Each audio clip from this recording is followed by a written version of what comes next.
Баршаңызға қайырлы күн достар. Сіздермен бүгін чак-чактың рецептімен бөлісеміз.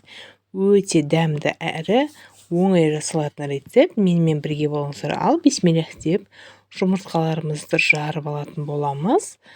3 жұмыртқамызды жарып, кішкене тұз салып, бенчиктің көмегімен 2 есе ұлғайғанша жақсылап отырып көпіртіп алатын боламыз.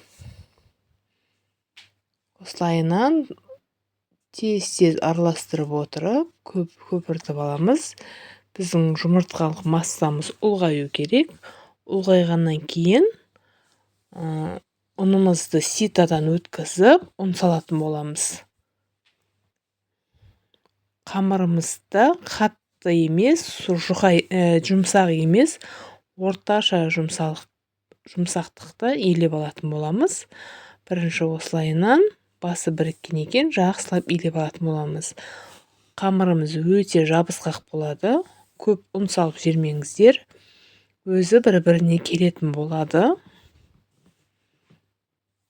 Осылайынан әдемілеп отырып қамырымызды илеп алатын боламыз. Мына жерде қамырым иленді менің. Өте әдемі.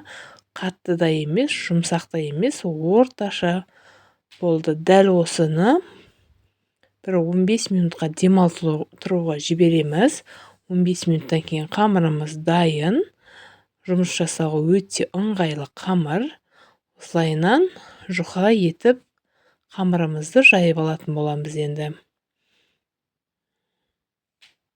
Кішкене ұн сеуіп жүрсеңіздер де болады. Бірақ ұн себудің қажеті жоқ. Өте әдемі, жаюға, жұмыс істеуге ыңғайлы қамыр болып шығады бізде. Осылайынан отырып қамырымызды жайып алатын боламыз. Мына жерде кішкене ұн септім мен. Мінекей біздің қамырымыз дайын болды. Осылай да орасаңыздар болады. Мен 4-ке бөліп кесіп алатын боламын. Осы бөлігін 3-ке бөліп, кішкене ұн сеуіп жібереміз. Арасына жабысып қалмау керек. Осылайынан сеуіп отырып, ұн сеуіп алып, кеспе кескендей осылайынан кессеңіздер болады. Өте әдемі болып шығады біздің, бір-біріне жабыспайды.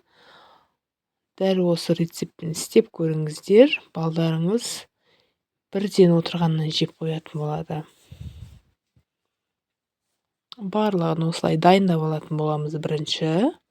Одан кейін майымызды құйып, қыздыруға жіберетін боламыз майымызды. Біз кесіп бітем дегенше майымыз дайын тұрады. Осылайынан кесіп алып, жайып қоятын боламыз. Осылайынан сілкіп жіберіңіздер, арасында ұндары шығып, бір-біріне жабыспай әдемі болып тұрады. Қызған майымыздың үстіне азғантай-азғантайдан салып, чак-чактарымызды пісіріп алатын боламыз. Осылай 2 есе, 3 есеге ұлғайып кетеді. Сол үшін азғантайдан салып істесеңіздер болады.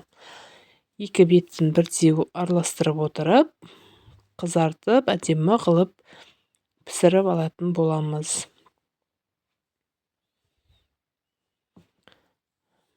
Мінекей біздің чак-чактарымыз пісіп дайын болды. Енді осының үстінен құйылатын сироп жасайтын боламыз.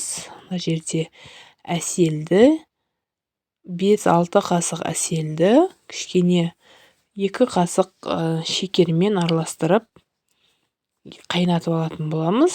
Дайын сиропымызды жаңағы пісіп шыққан чак-чактарымыздың үстінен ыстық дайын құятын боламыз.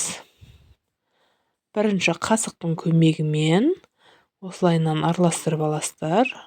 Өте ыстық болады. Байқаңыздар, қолдарыңыз күйіп қалуы мүмкін. Одан кейін осылай қолмен істейміз. Қолдың көмегімен жақсылап осылай басып, морозильникке сап қойсаңыздар да болады. Мен сразу тарелкаларға салып ұсындым. Дәл осылай қылып 4 тарелкаға салып, дастарханға сразу қойып тастадым. Сіздер қатырып істесеңіздер де болады. Мінекей біздің сұлулығымыз шықты. Сәндік үшін мақ құямыз. Әдемі болып шықты. Менімен болғандарыңыз үшін рахмет. Сау болыңыздар.